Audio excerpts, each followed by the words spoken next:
everyone, welcome back to the Niche Pursuits podcast. I'm your host, Spencer Hawes from nichepursuits.com, of course. And today I've got a guest with me. I'm excited to dive into what he's doing, what's working well for his online businesses. I've got Matt Giovanisci with me from moneylab.co. Matt, welcome to the podcast. Hey, Spencer. Thanks for having me, man. Absolutely. We've connected over the last several months, and it's great to finally sit down with you, have you on the podcast. I want to hear about your business. But before I jump into kind of what sites you're working on and that sort of thing, you sent an email out. I'm subscribed to your email list a couple of weeks ago, and you tried some crazy experiment, I guess, with your podcast listing on iTunes, and it got delisted.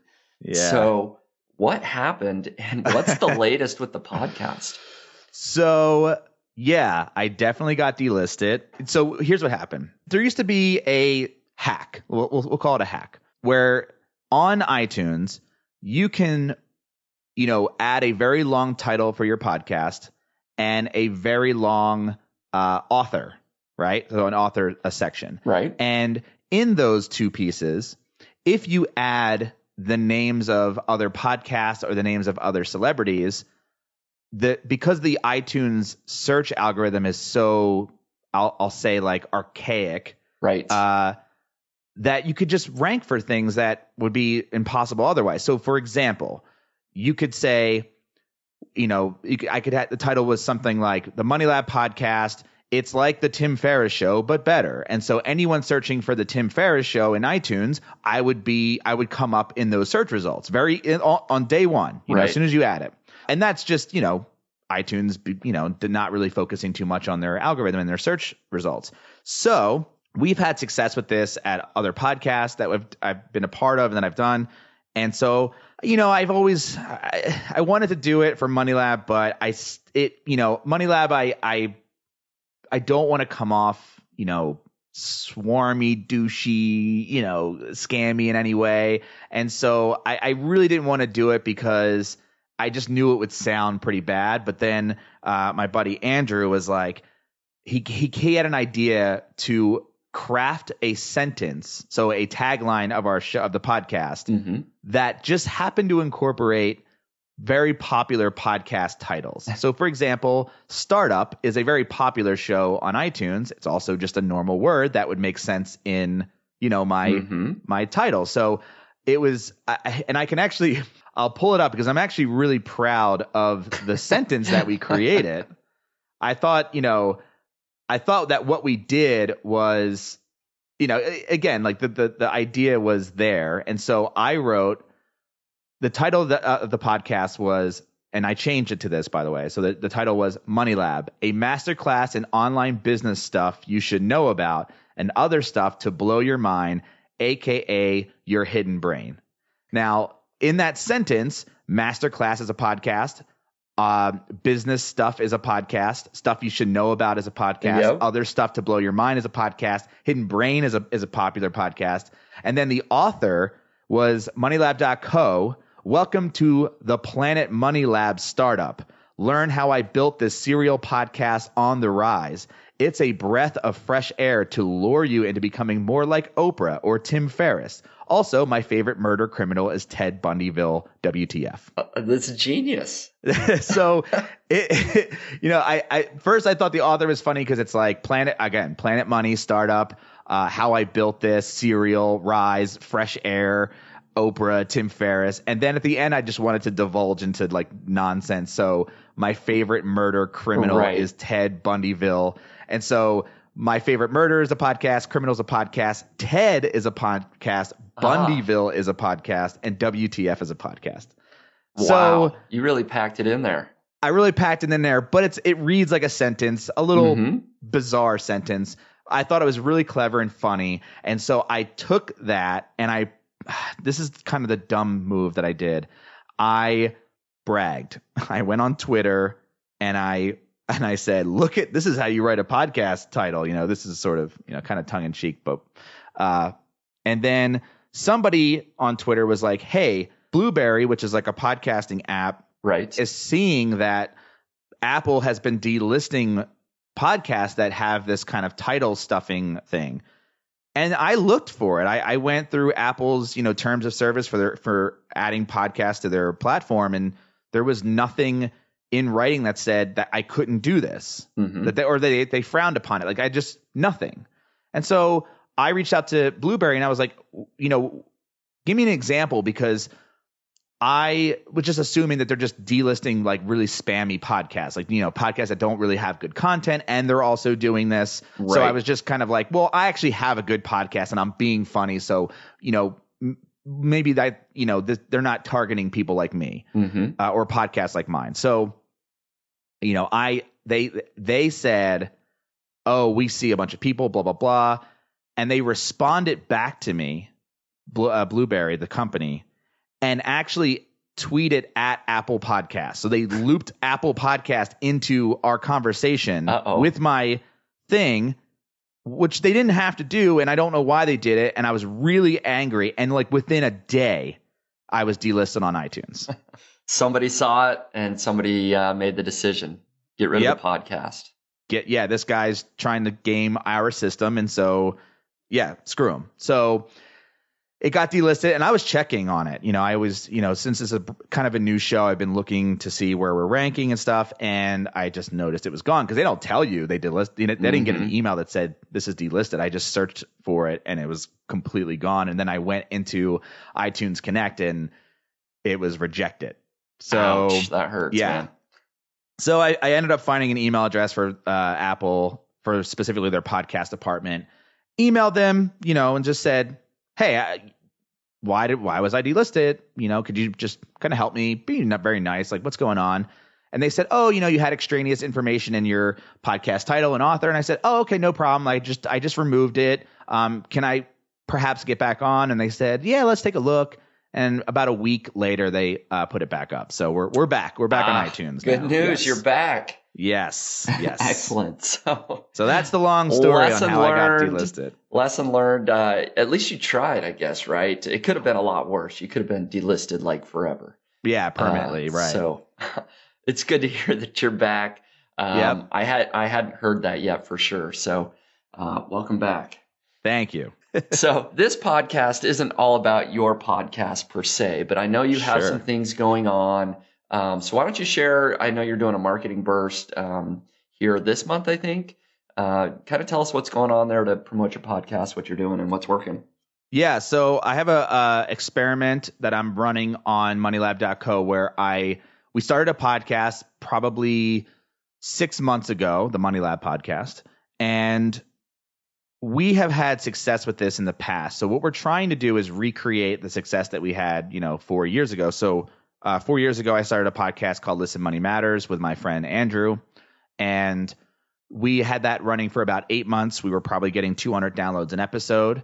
And finally, from November till May of 2014, I believe it was, I just had this idea. I was like, hey, what if we just did a daily episode in the month of May? So 31 episodes in a row every single day. We saw other podcasts who went daily have this like growth spurt. And so, it was just an idea. It was just an experiment, and we called it Money May, and we just went for it. We published an episode every single day in May, and I don't have the exact numbers. It's been so long, but I remember at the end of that month, we were floored because we had gone from 200 downloads to like well over a couple thousand downloads in a single month. That's like 10x. Yeah. Yeah. So we had a ton of subscribers. And I'm sure there were other factors that went into that, not just going daily, but the fact that maybe a lot of word of mouth happened. Maybe somebody tweeted about it or some influencer tweeted about it or something. But yeah, we grew very quickly. And so then we got a little greedy and we decided to go daily for the foreseeable future. And, I ended up burning out by November. So, and then I had left the podcast for, since then. So I'm now back on that podcast, but it's been 3 years. I had heard that you're now you're back. Are you regular co-host? You're there all the time now? Yep. I'm just back doing exactly what we did. What made the podcast so popular back 4 years ago. I'm just back doing the same thing. So, Andrew and I were doing the Listen Money Matters show, and I pitched to him, how about you come on Money Lab and, be my permanent co-host there so that we can talk about business, since we were doing that kind of anyway on Skype. And, obviously we still want to do the same format. We want to have guests on. And then, I had this idea. I was like, hey, look, what if we try to recreate the magic? We want to grow the Money Lab podcast. We want to get sponsors. So what if we went daily for just 1 month? So we cap it. We're like, all right, just 1 month, 31 days, and then absolutely no more daily episodes after that. Right. And, he was on board. He was like, yeah, I don't want to get too bogged down with it or get too overwhelmed with it. I said, no, we had a plan. It was, for me, I was like, we can put this on Money Lab and show people that this either works or doesn't work. And it's just to prove it to ourselves that this is a legitimate strategy for growing a podcast very quickly. Yeah. And so he agreed to it. I agreed to it. We were going to do it in September, and it was already like middle of August, and we were already getting stressed out. He's like, look, we don't have to do it in September. Let's push it back till October. Like, no one's holding us to this deadline. I'm like, true. Okay, so October, we're going to do it. And then maybe a couple weeks in, I said, we should get a sponsor for the whole month, even though we really, the podcast only had, I think, maybe 300 subscribers, right? So it would be very hard to get a sponsor on a podcast with only 300 downloads on a weekly episode. Yeah. And, we had a relationship with Ahrefs. And so we reached out to them and said, hey, we're going to do 31 days in a row. We have this other podcast, which is very successful. So we have a track record of making a popular show. Would you be interested in being an exclusive sponsor for every episode we do in October of 2018? And, we're also going to write about it on moneylab.co. And they were just thrilled about the site and the podcast. And they were like, yes. So man, that's a super good idea. Yeah. And the thing was like right before they said yes, we had reached out to them. Right. And then I said to Andrew, if Ahrefs doesn't sponsor the show, I would be okay if we didn't do this challenge. I would be okay if we didn't do this experiment and try to do daily and push ourselves and get all stressed out. And he goes, okay, that's fair. And then they accepted it. And I'm like, well, I guess we're doing it now. So here we go. So yeah, we are currently, it's September right now, where it's middle of September, and we have recorded 8 daily episodes so far. They're already, batched and scheduled and ready to launch. And we've been recording on Tuesdays and Thursdays, and we're trying to get 3 to 4 episodes done on each day, and they're hour-long episodes. Wow. Yeah, and then I'm doing all of the prep work and the editing and, scheduling, publishing, all that stuff. And when will those daily episodes start going live? October 1st. October 1st. It's going to happen. 31 episodes in a row, even the weekends. And yeah, we have them all. We have every one of them planned out. They're all planned out. They're all scheduled in the calendar. We know what we have to do. So, and we're just basically taking 3 or 4 weeks of doubling up our recording time just to get it done. But we got paid for it. I mean, we got, a sponsor. So that was good. And obviously it's been, we've been talking a lot about it on other podcasts and, through the Money Lab website, which doesn't get a lot of traffic. We're talking maybe 200 people a month, maybe on the Money Lab site. So, so we've been actually growing prior to this actual launch. But when we write the article, or when we're currently updating the article as we go through it, I'm only going to give numbers in October. So, it's only the variable of we're publishing daily. Right. Yep. That makes sense. Yeah. Well, that's really interesting. I'll be following along and listening, checking in, but I'll be really curious to hear how the growth goes. Because, I recently just restarted my podcast here, the Niche Pursuits podcast. I kind of took a break for about a year, and now I'm back. I've been doing it weekly for, month and a half, 2 months, something like that. Yeah. And yeah, I'm just curious how that strategy goes. See if I want to ever consider doing something daily, at least for a short period of time. Yeah, and I coined the term burst, a marketing burst, which I think will catch on. I hope will catch on. It's like, I've heard blitz But I was like, oh, this is like just a burst of energy, try to get something to grow, just to give a little spurt, a little growth spurt. That's all we need. Yeah, no, that's good. So if people want to check that out, what's the best place? Should they just go to moneylab.co, or do you have a special URL for podcast? Yeah, you just go to moneylab.co. It's on the homepage. All right. And if they want to actually see it, if maybe this episode they're listening to this episode, many years in the future, it's moneylab.co/marketing-burst. Perfect. You mentioned that Money Lab only is getting, a couple hundred visitors a month or something like that. I'm really surprised because your site is killer. I love it. Yes. Your site is super well designed, well put together. You've got this great content there. So I'm a little surprised that more people aren't checking it out. Why did you create it in the first place? I created it because I wanted a place to showcase what I did. So I've been on the internet for a very long time, building websites and running other businesses.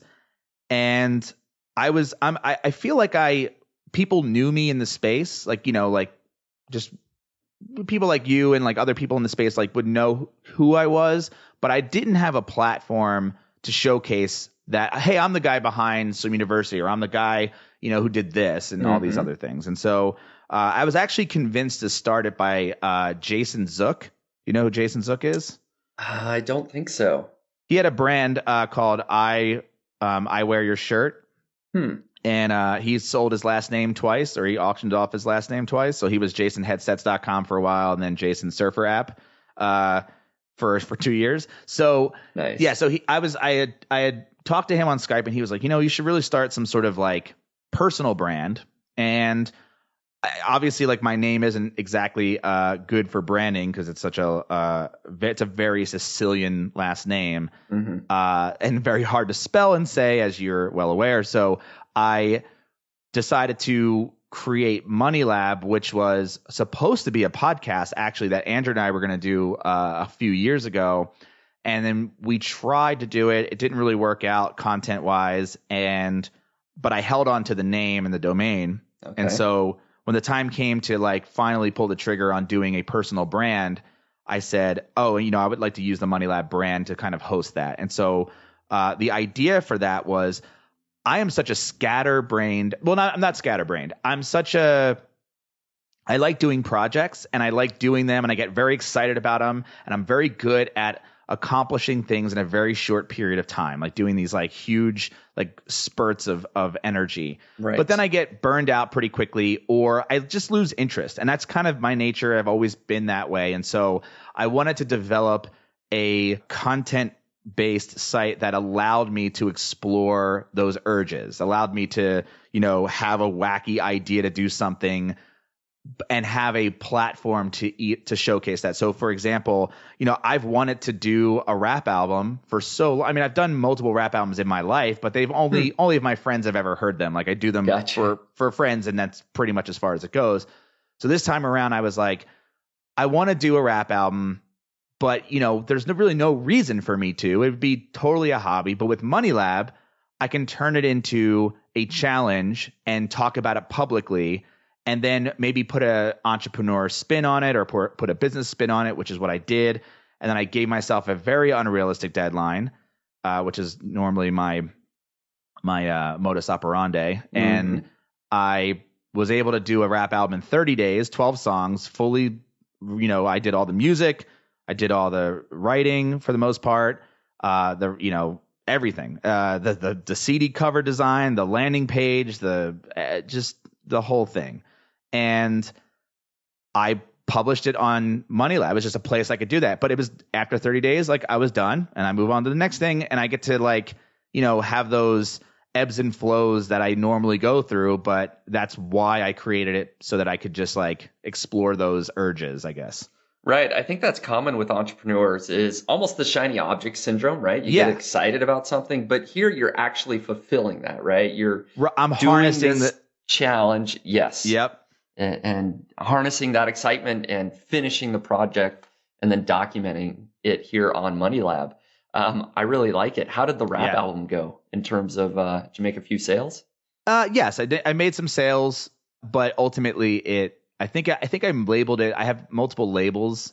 So either a Money Lab experiment or challenge passes, it fails, or it's meh. So I believe that one was marked as meh because I didn't lose any money, but I also didn't make any money. So I broke even because I had to pay, and it's all documented. You can see everything. Like I paid musicians to help me, not write, but like sing. I paid a singer. I paid a rapper. I paid for plugins to help me master. I paid for specific loop packs sample packs that I was using. So I did put some money up front into it, and then the sales pretty much covered that expense, and that was pretty much it. Right. So what's one of your projects that you would say passed, that was a success, that did well, that you've documented? That is a good question. I have done. I feel like there's more that have failed than have actually worked out, but I could be wrong about that. That's okay, though. I did. Yeah. So I did the most recent one that I think that was really successful was a sequel to an original one, but it was build and sell a big online course in 7 days. Now I've done that. It was my, I think, second or third challenge that I ever did on the site. It was called, build and sell a small online course in 7 days. And I built this course called Asana for Bloggers, which is, I use Asana to manage the content on all my websites. Mm-hmm. And, I've showed friends my setup and they said, oh my God, you need to make a course on this. So I said, oh yeah, one day, I didn't really have a platform. I was like, yeah, maybe I'll do that. And so, somebody convinced me to do it. And it's usually some other outside, person going, you should do that. I'm like, okay, challenge accepted. I'll do it. And they told me to do it. And I gave myself a very unrealistic deadline of literally trying to build an entire video course in 7 days. And it's insane. By the way. And it's not just the content. It was, I built the landing page. I built the platform in which you consume it. I wrote my own music, which I didn't need to do. I did the animations for the beginning of every one. I did all these animations throughout the videos and did everything myself completely from scratch. And that sold well and continues to sell with zero promotion because people took that course. It's only $25. It was really cheap. And people took it. I think I had 100 people signed up on my email list at the time. So I sold a few that way and I actually made a profit. And now it has been consistently selling through word of mouth only. Wow. Yeah. And so I decided more recently, back in March of 2018, to do it again. But I wanted to challenge myself to build a bigger course in the same amount of time. So the original course that I made was 3 hours long.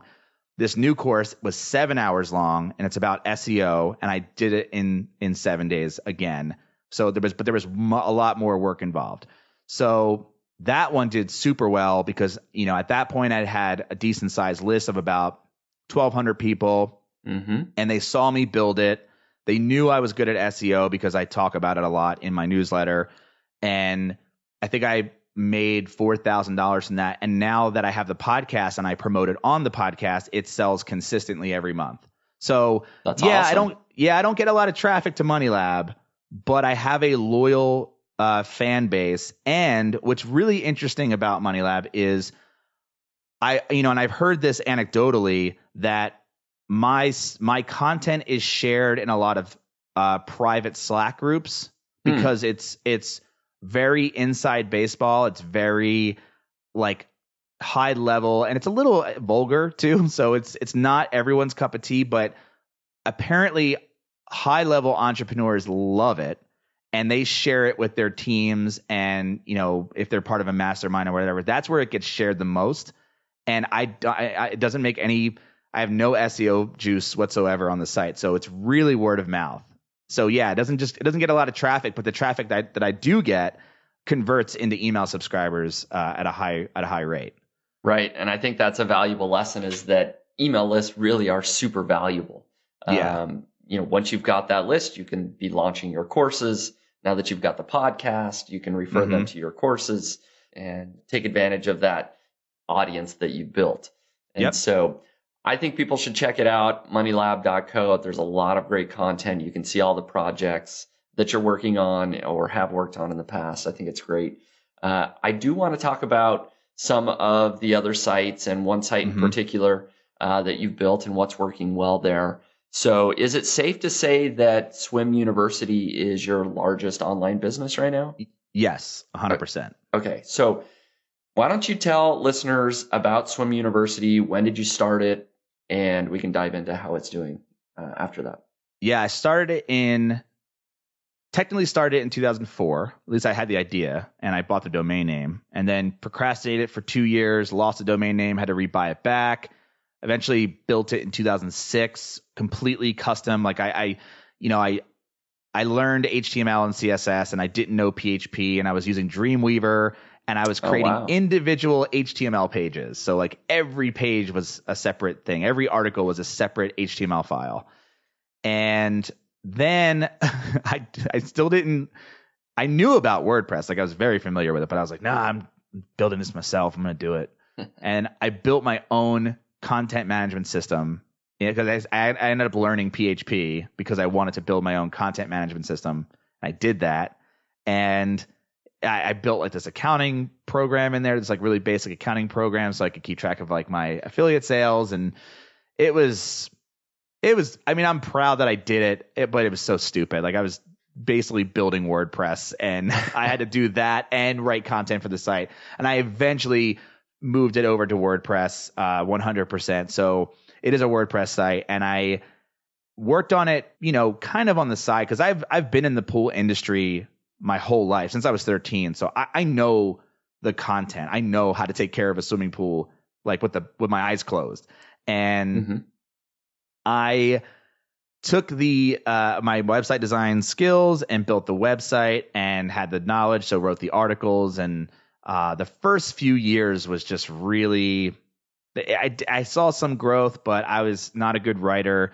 I was writing this really thin content and, trying to submit to a bunch of article directories to get a bunch of backlinks, like all the, I was being taught Black Hat SEO, although at the time I didn't know that that's what it was called or that's what I was being taught. So I was just doing what the community was sort of informing me to do, and it worked. And then it didn't work one day. I think in 2008 or something, it just lost a bunch of traffic. And then it wasn't until 2011 when it was 2011 or 12. I got laid off from my job, and I decided to, I hadn't collected unemployment ever before. And I was like, you know what? I got laid off because the company wasn't doing well. And so I got unemployment, and I got the max unemployment that I could get at the time. And so I was like, all right, I've been paying into this, since I was 13. So I'm going to take this and use it as a business loan for the most part. Now, if I could interject here. So was Swim University the first site that you had ever built? It was the first site I built to make money on the internet this way. So you maybe had sort of dabbled or experimented just building something before? The reason I learned website design in the first place was because I was in a band and we needed a website and couldn't afford it. And so I'm just one to take on everything. So, not only was I doing all the songwriting for our band and, with friends, I had help, of course, and we were recording at my house because my dad owned a recording studio. And I was like, well, we need a website. So I'll take that, I'll learn that, built that. That sounds like a recurring theme in your life is that you'll just do everything, learn how to do it and go with it. Yeah. So that's why Money Lab exists. I actually recently thought that, in the last few years, I thought that was a problem. And so I was trying to outsource a lot. And now I'm back to just doing it all myself again because it just works. I'm just, it's just something I'm good at, I guess. So yeah, I did have a website for my band beforehand, which is so I did that. And I was looking at it at work. Like I was just like looking at my website on a different computer to, kind of look at it. And my boss came in and looked through the history because he was just very, don't use the internet, get off of MySpace at the time. Like don't use the, and he was like, whose website's this? And I was like, crap. It's mine. And he's like, did you make this? I'm like, yeah. He's like, it's pretty good. I was like, oh, thank you. He's like, just don't go on the internet. I'm like, okay. Just don't go on and then he hired me to do their website. So Okay. then, that's how I got into marketing, because I ended up pursuing website design professionally, and then my boss hired me full time to be their marketing director for this like large pool company. So I did the website and, did TV commercials, radio commercials, like every, print ads. I did everything in all of those places. Okay. And so, so I did have prior experience, and then obviously the pool experience I had too. So it was my first website that I was I legitimately knew this could be a future for me. Right. Now that makes sense. So you had worked at this pool company since you were about 13, I think you said. So you had. I worked at 3 different pool companies since I was 13, but this one was the longest one. Yeah. So got a lot of experience in the pool industry, built up your band's website, and did a lot of other marketing tasks eventually for the pool company. So a lot of really good experience. And then go ahead and bring us back up to speed with Swim University. You said at first you're, doing whatever people told you, probably reading forums or blogs or doing black hat article marketing. It got hit. And then in 2011, you got laid off, right? And I got laid off. So it was funny because I got fired from that original pool company because of Swim University. Swim University was apparently a conflict of interest, which I didn't believe it was, but whatever, I had another job lined up. So I actually worked at a restoration company as a marketing director, and that's the job that, I got laid off from. And my boss was cool. Like he was said, look, I can't afford to keep you anymore, but, I can hook you up with unemployment if that's what you want to do, if you need, time to find another job. And I was like, yeah, that sounds great. And inside I was like, oh my God, this is it. This is the opportunity. This is what I need, because I've been kind of bad with money. It wasn't like a lot of people will save up a runway and then quit their job, and then they have like 6 months or like 12 months of like money to start their thing. No, I didn't have that. I owned my own house. I had a BMW. I was basically spending every dollar I made. I was living paycheck to paycheck. I was very, very terrible at managing money. I had a low credit score, but this was the opportunity that sort of presented itself to me as a business loan from the government for all your hard work that you've been doing over the last 25 years. And so I was like, okay, 25 years. That's not even true. Probably 15 years. So I decided to use it as a loan. I knew that I was probably only going to get it for a year, which was accurate.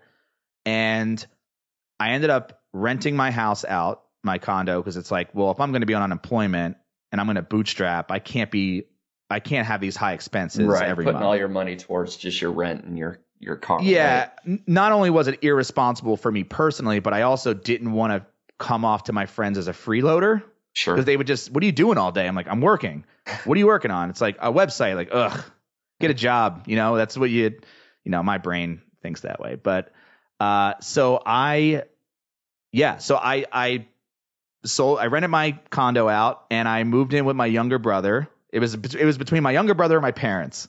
And I was like, my brother had a house. I was like, I'll move in with him. It's just, 2 bachelors living together. I was like, that's cool. That's a little bit cooler. Sold my BMW, got a cheap Honda Civic to kind of get me around town, and dropped my expenses from $4,500 a month to about $1,300 a month. Nice. And just kept like slashing. I'm like, all right, I got to bring this down as much as I can. And then I spent all of my time for an entire year. I spent building Swim University, writing articles, filming videos like a madman.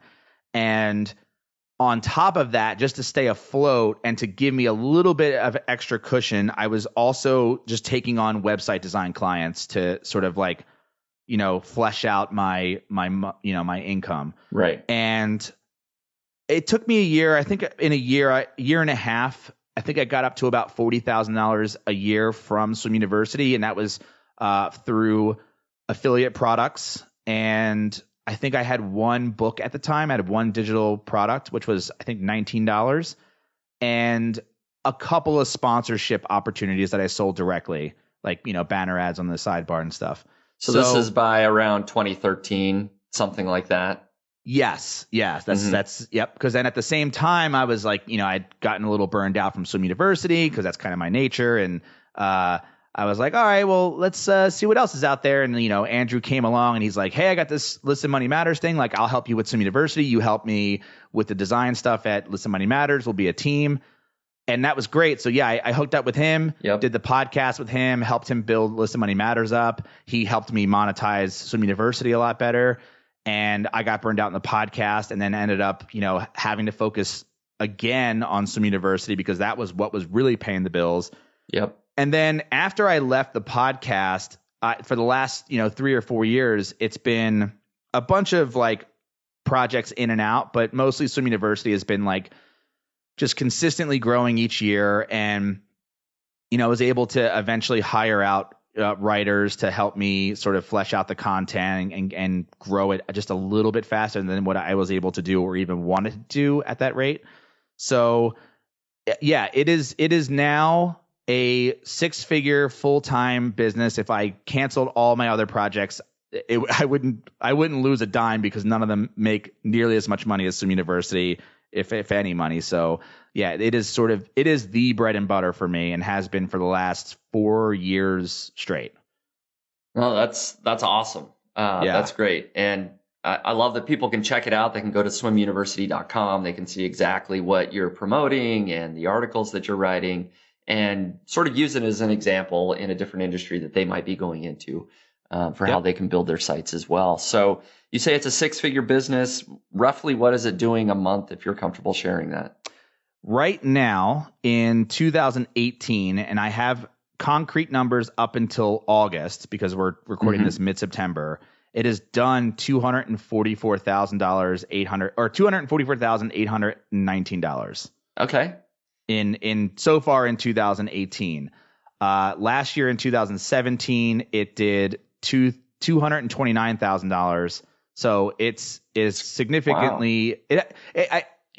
Obviously it's not the end of the year yet, and that my latter half of the year is usually slower because it's the pool industry. But makes sense. I'm assuming it's going to get up to 300,000 by the end of the year. Yeah. So we're talking, 25,000 a month ish, something like that. That's an amazing website. That's a great website.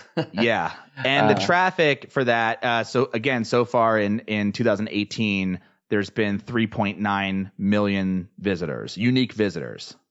Wow. To the website. Yeah. So do the math for us if you are able to. What does that equate to roughly, per day or per month, whatever is easy for you in terms of visitors? Yeah. So per month, it's around 500,000 uniques a month. Yeah. And again, like if I look at the month of June, I had 863,000 visitors. In January, I had 208,000. So right. Summertime, huge spikes. Yeah. Summertime cranks. And yeah. So per day, like I can tell you that on September 9th, I'm just looking at here in analytics, I got 16,739 unique visitors that day. Yeah. So it's a big website. It's getting a lot of traffic. I have to assume most of the traffic's coming from Google, but you tell me, where's all the traffic coming from? Interestingly, I mean, yes, it is. I would say 100% coming from Google, but that's actually not true. So, I can actually give you real numbers here. I want to just pull this up real quick. So, Google organic search traffic makes up 77% of my traffic.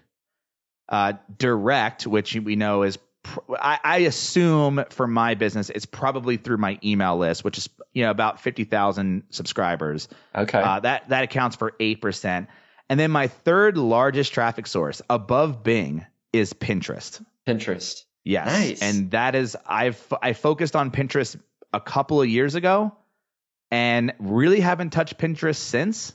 Like really have gone that deep on it, and that has continued to be a huge traffic driver for me. And I was surprised by it, but then now that I know why, it's not a surprise at all. In fact, it makes so much sense why my brand works very well on Pinterest. And it turns out I'm like the only game in town. So if you go into Pinterest and you look up pool maintenance, most of the pins are mine because there's no one else doing it. So and people are pinning, and demographic wise, another shock to me is that majority of my visitors are female. They're not men. And I was shocked to learn that. But then when I thought back to my days of working in the pool store, it was mostly women. It was dealing with women customers, and I'm like, oh, you know what? That does make sense. So it makes sense to why Pinterest, because Pinterest tends to be have a more female driven audience. So I think that's why it works so well there. Yeah, and it's interesting that you bring up Pinterest because I've been talking about this with my guys, Jake and Jason. I know you know Jake, of course. And Pinterest has worked really well on a couple of their sites. And I'm building a new site right now that I plan to focus a lot on Pinterest just because of the leverage, not only the traffic directly from Pinterest, but there's some evidence to show that it also helps all the pins and activity happening there is assigned to Google that, there's some links going on there. Yeah. And you can rank better as well. So Pinterest is kind of a win-win if you do it right, I think. Yeah. And to me, people lump Pinterest into social media. It is absolutely not a social media website. It is another Google. It's another search engine. Right. It's just a visual search engine, right? It's a visual search engine. Yeah. Because there's really people don't really comment on pins anymore. That's not a thing. Yeah. Good point. Yeah. So, and it's evergreen. Once you I'm getting pins that I've pinned 4 years ago, still getting traffic. So maybe it's time to put some more effort there. Yeah, I think it makes sense for certain industries. Other industries, obviously, it may not be the right call, but you don't know until you try it. You might be the only game in town, and it's actually much needed, and people are searching for it there. So, almost 80% of your traffic coming from Google. Yeah. Let's jump into that because that's clearly what is driving the traffic there. Mm-hmm. What's been your SEO strategy? What tips can you give to listeners? What's worked really well for Swim University? What works really well is content. I know it's like the worst SEO tip ever. So my SEO strategy is very specific and is as follows. So I do a lot of research prior to writing anything. And this is something that I used to do a lot way back in the day, and then really didn't do it in the middle years when I was growing, and just kind of was like throwing a bunch of darts at the wall, hoping one of them would stick. I use the analogy, you have a yard of grass and you have a handful of seeds, and you just like chuck the seeds in the backyard and you hope, a plant grows in a few of those seeds, right? So that's sort of what I was doing for many years. And, for the last couple years, I've been taking each seed that's in my hand, walking into my backyard, digging a hole, putting the seed in at the perfect depth, covering it, and giving it water. So taking care of each seed. And the way that you do that metaphorically with SEO is you do a ton of research up front. So there's no reason to just throw a bunch of stuff at the wall and hope something will stick. And when you say research, are you saying keyword research to figure out the topics? Okay. Yep. So I use a tool called Ahrefs, which I mentioned earlier as a sponsor on Money Lab, and which is why they're a sponsor. I actually use them first, and I just, it's kind of an expensive tool, but this is my entire livelihood, so it is worth it. More than pays for itself. And yeah, I basically look at what competitors are ranking for. That's one way I research and see, okay, they've already done the hard work of trying to rank for something and finding out what people are searching for. And so I'm just going to outrank them by producing something better than them, or at least try to produce something better than them, so that either I rank up there with them or I completely overtake their number one spot. The other way I do it is just, I type in the word pool and I just get a ton of keywords that are getting a lot of traffic, and I just start editing and sifting and going, because it might be a pool cue, which doesn't make sense for my website because that's about billiards, but there might be something like pool heater. I'm like, okay, well, we should write an article about pool heaters, finding the perfect pool heater. Oh, there's an article about, pool algae. Let's go after that, and so, but then taking that list, that huge list of keywords that I got, and just paring it down, what makes sense, what's relevant for our site, and then ordering that by the amount of search traffic it gets. Now, this Ahrefs tool will tell you that. So the amount of potential traffic you'll get if you're number one, and how difficult that keyword is. So if that keyword has a high difficulty rating but gets a lot of traffic, I'm still going to go after it because there's not a single keyword in the world that scares me, because I'll just outright anyone or outcreate anybody is kind of my philosophy, which means I just have to work harder. That's all. Like if it's a keyword difficulty of 80% out of 100, but it gets like 100,000 views a month or 100,000 searches a month, that means I'm just going to have to work that much harder to produce something really awesome so that I do outrank. Is there a keyword difficulty that you look for? I know you just said you'll go after essentially anything, but is there a keyword difficulty that you kind of get excited? Hey, it's under this number. Like, well, for sure, let's do it. Well, what's interesting is that the pool industry, every keyword for the most part is pretty easy because no one's really going after it. There's not that many pool sites out there. However, people still need help with this sort of thing. So if it's under 10, it's a gold mine. If it's under 10 and has over 1,000 searches, like, we're targeting that first for sure. Which is honestly the majority of the keywords that I go after. But, some of them are up around 20 or 25. I really haven't seen one past 40 in the pool industry. Gotcha. Oh, wow. So, yeah, but here's the deal. That doesn't mean that can't change in the future. So I don't write the bare minimum because I can, because it's a super easy keyword. And, Swim University has been around for 10 plus years. So I have the domain authority. I have, all this other things going for me in that space. So I tend to rank quicker and tend to outrank people very easily. But I believe that it's because of the effort that we put into the content, even if we don't have to, because why not do that work up front, solidify your position, and then never really have to worry about it again unless somebody comes in guns blazing and can like really outperform you. But I haven't really had that problem in the industry. Mm-hmm. And I that's just sort of my philosophy with that. But the first step absolutely is the research, because again, you can write these big epic pieces about pool care, but it turns out you might not be targeting the right person. So as an example, I when I was early in my career, I wanted so desperately to rank number one for the term pool care, because I wanted the moniker of I'm the number one, I'm the most searched site for pool care on Google, like the number one pool care site. I could say those words and be actually, legit. The problem was I actually achieved that. So I got number one for the term pool care. And when I finally did the research on it, no one searches for that term in Google. No one types in the word pool care. I mean, people do, of course, but not nearly as much as the term pool maintenance.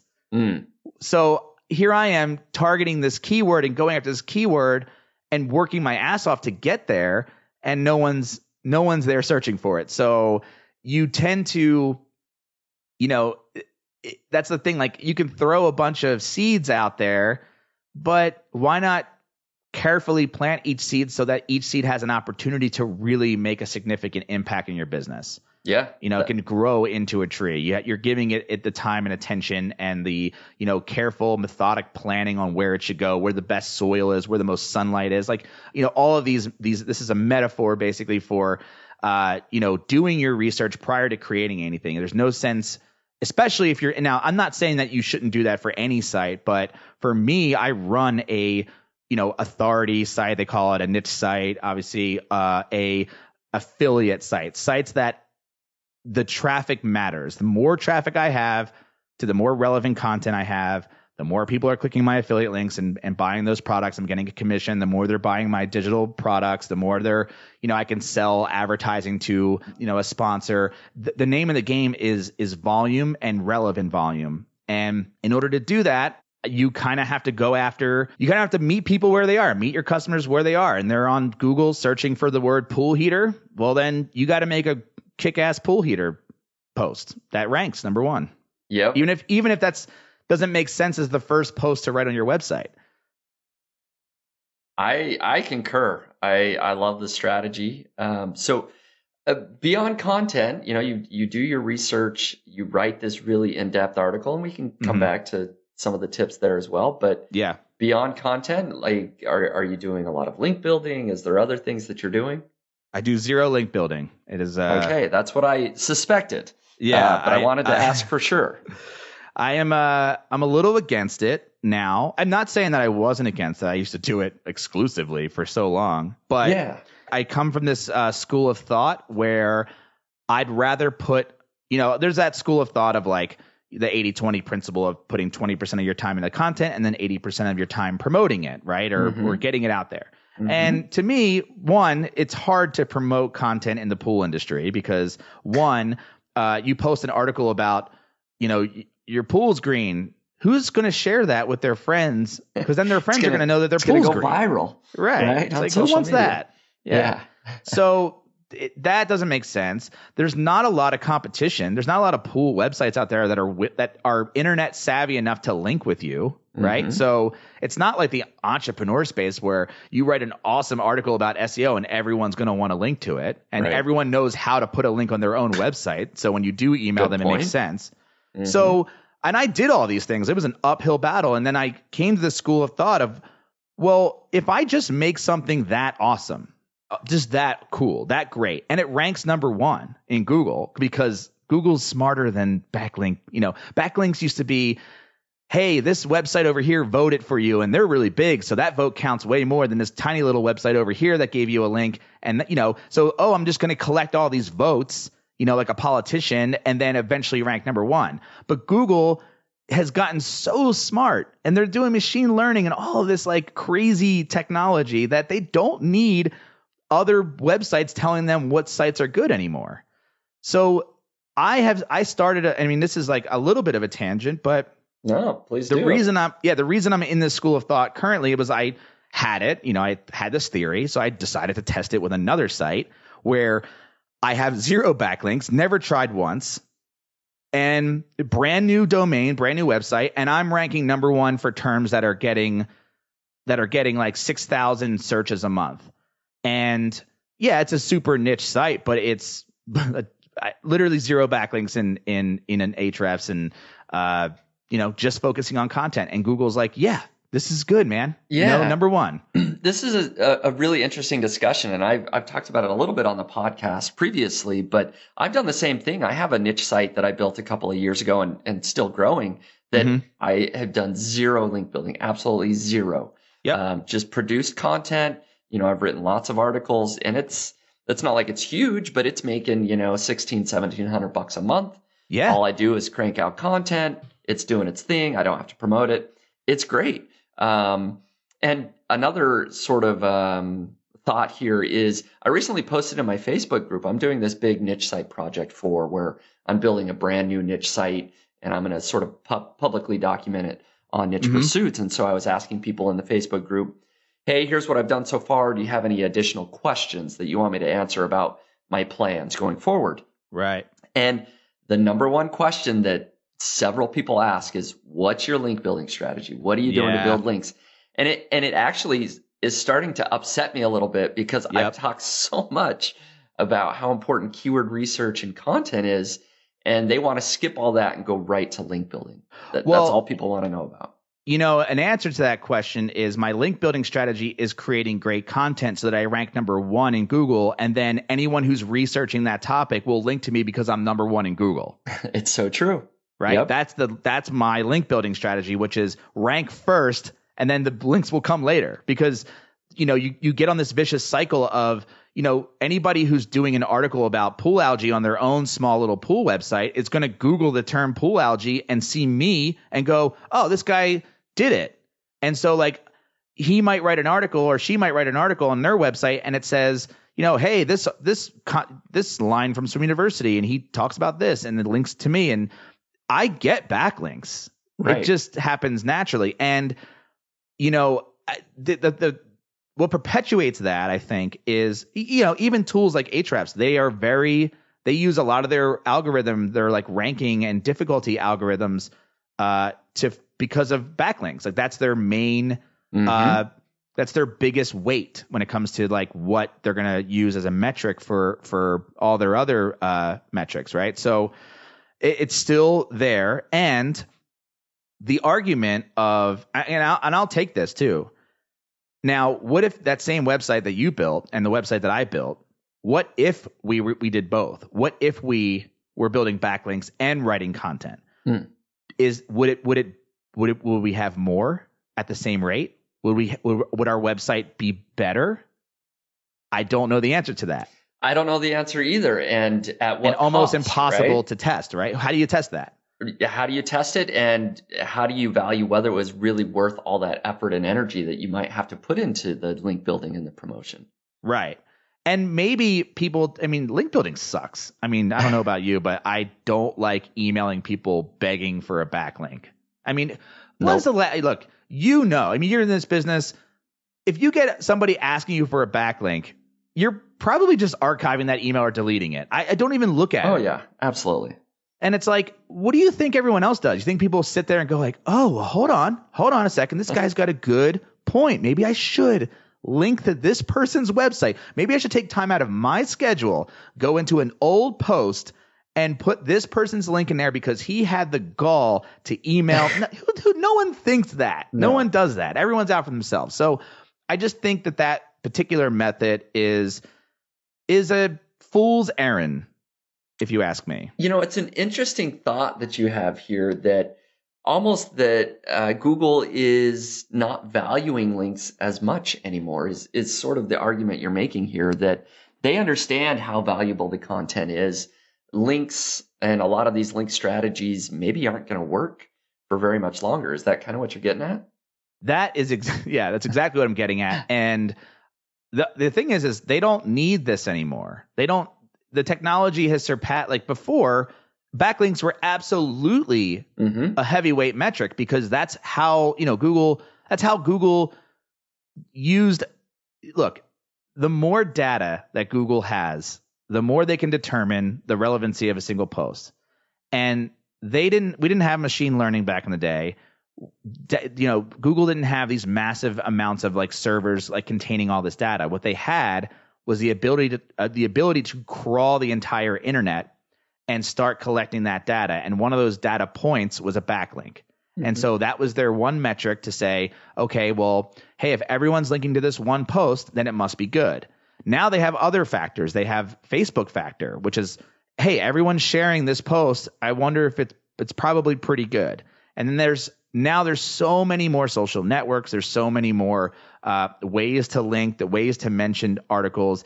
But honestly, like, and here's the thing, like the machine learning that Google does, there's an API for it. You can actually tap into their machine learning API where they actually have the software that reads your website, that literally will read and evaluate the words and the content that you write. And I'm not saying that as like a speculation. It's actually out there. And there are programs now that, because they open source their API, now there are programs out there who can actually rank or actually rate your content, not based on just how many keywords are in it, but how good it actually is.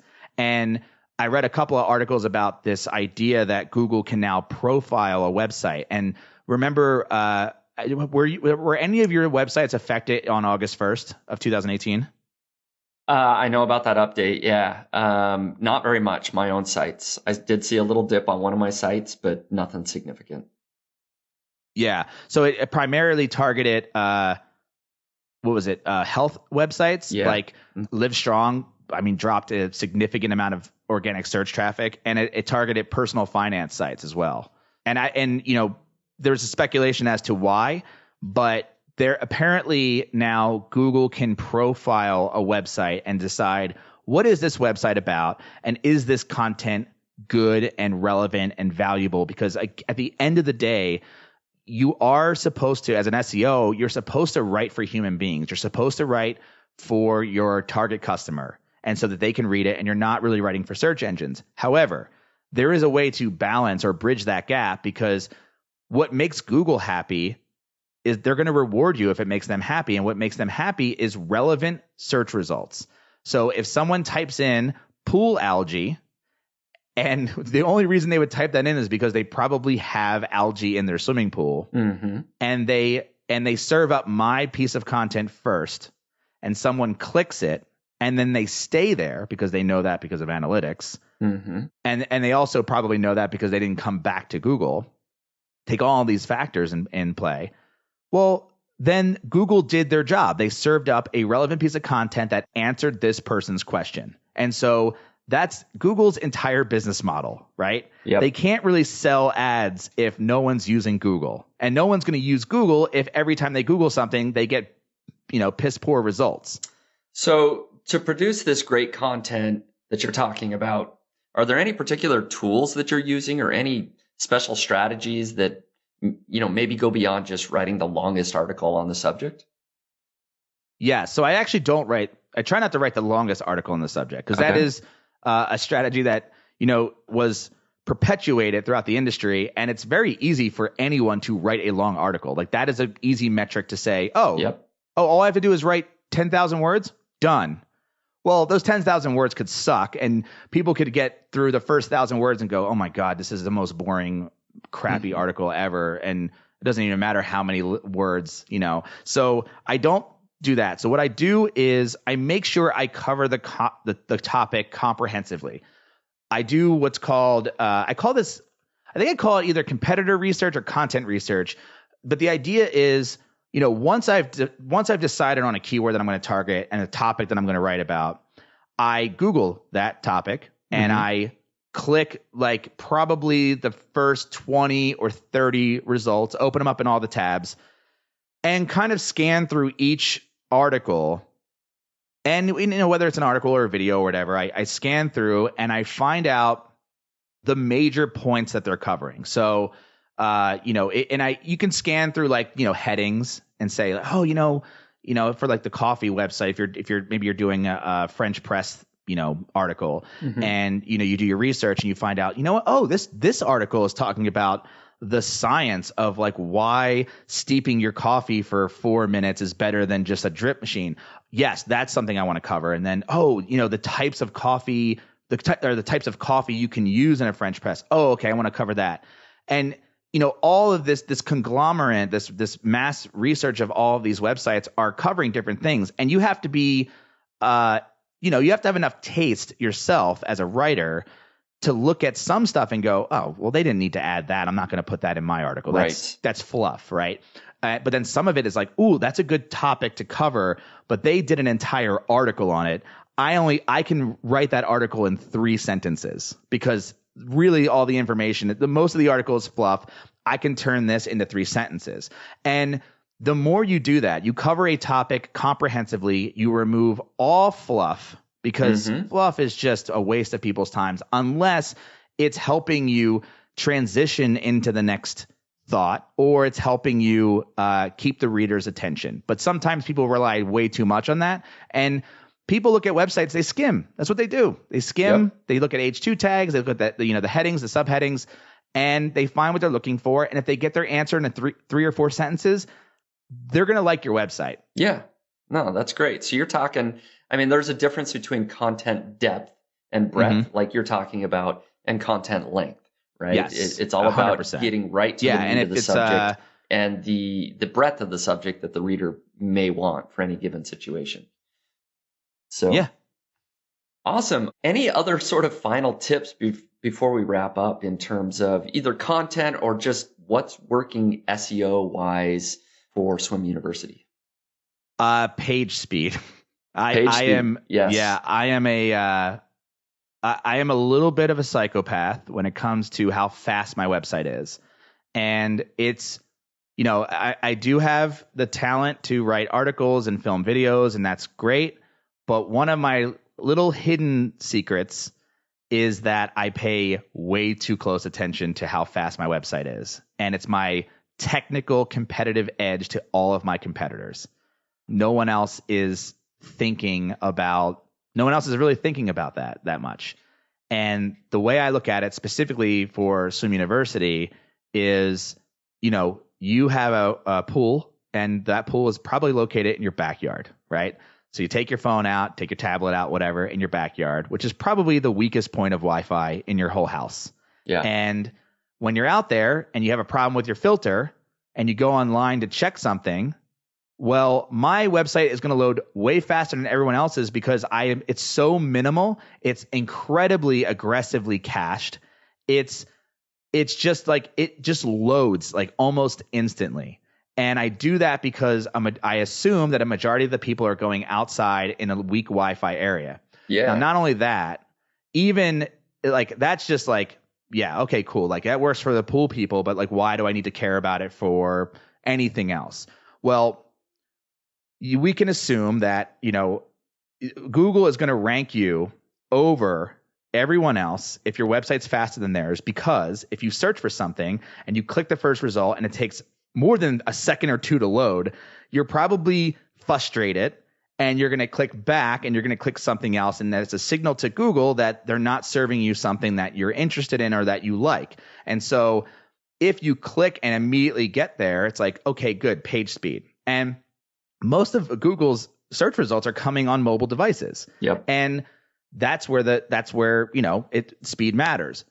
We could make the argument that in the future, in the next 2 or 3 years, that Wi-Fi and LTE and all that stuff will be lightning fast, so everyone's website will be fast. And I would argue that sure, but at that time, you're going to be such a stickler for websites that load in 0.002 seconds, and if something loads in 0.006 seconds, you're going to be like, this is so slow. Right. And then so even if your website's fast now or it's fast 10 years from now, you're still going to win because you're instant. Everyone wants instability. And so to me, the page speed thing is, yes, it's a lot of technical stuff. There's a lot of caching involved, but it's a lot about design, and it's a lot about how I structure where the content is and how easy it is to find and how many clicks away it is from the homepage. So like every one of those, it's not just speed technically, but it's speed at which you can find things on the site. You should be able to click one page and get your answer relatively quickly. So, and that also goes for the content, how it's written. Yep. Is there a resource that you would want to send people to learn more about how they can speed up their sites? Anything that you know of, or? Well, I would just resource-wise, no. I most of the information that I got was from a friend who was just as methodical and anal about page speed as I was. He just happens to have a bigger technical background than me. So I would say look into getting a great hosting company. Like that's 100% like what you need to do. It was the biggest change for me. Upgrade to PHP 7. So it's the fastest thing you can do if you're using a WordPress site. And Cloudflare all day. Cache that bad boy. So and look at design. Look at do you really need to have a big ass photo on your homepage? I don't know. I would say maybe not. Yeah. Especially if a majority of your audience is looking at it on a mobile device, do you really need a lot of the things that are on your site? And so sort of objectively looking at how your site's designed and how fast people are getting to that content, I think will open your eyes to possibilities that you can delete some stuff or delete some design elements on your website, which will speed things up. Yep. Great tips. I think I could probably talk another hour about all this stuff. Yeah, I get super nerd out about it. But I think you've provided a lot of value here already about Swim University. And it's been really interesting to hear the rest of your story, of course, with your podcast, a lot of your background and how you got to where you are today. Before we wrap up here, I'll just give you one last chance. Any final tips, whether it's just big picture stuff or nitty gritty SEO details, any final closing thoughts you want to leave with Niche Pursuits listeners? Yeah, I would say the thing that I'm focused on the most nowadays is just focusing on what I've always been good at instead of trying to develop a new skill, even this late in life. I'm only 35, but I've developed a lot of skills over the past 10 years plus, doing website design and graphic arts and video editing and all of these things I've done, as a kid, as just for fun, and developed these intense skills. But yet every year I try to develop some new skill, and it just sometimes it ends up biting me in the ass, or it turns out to be, just not a lucrative venture for me. And every time I kind of go back to the basics and what I'm good at, it always ends up working. And I think it's important to sit down with yourself and say, what is it that I am talented at? what is my superpower, if you want to use that word, and how do I use that to my advantage to get ahead in business and get creative about it. I use a term called passion mashing, which is taking two things in your life, whether it's a skill or a passion, combining them and creating something unique that you will actually enjoy doing for the rest of your life. I love it, Matt. Those are great tips, great thoughts that people can take away and figure out, how to apply those things in their own life. So if people want to follow along with Matt, they can go to moneylab.co. Thanks a lot, Matt, for being on the podcast. Yeah, appreciate it. Thank you. All right. And thank you, everybody, for listening.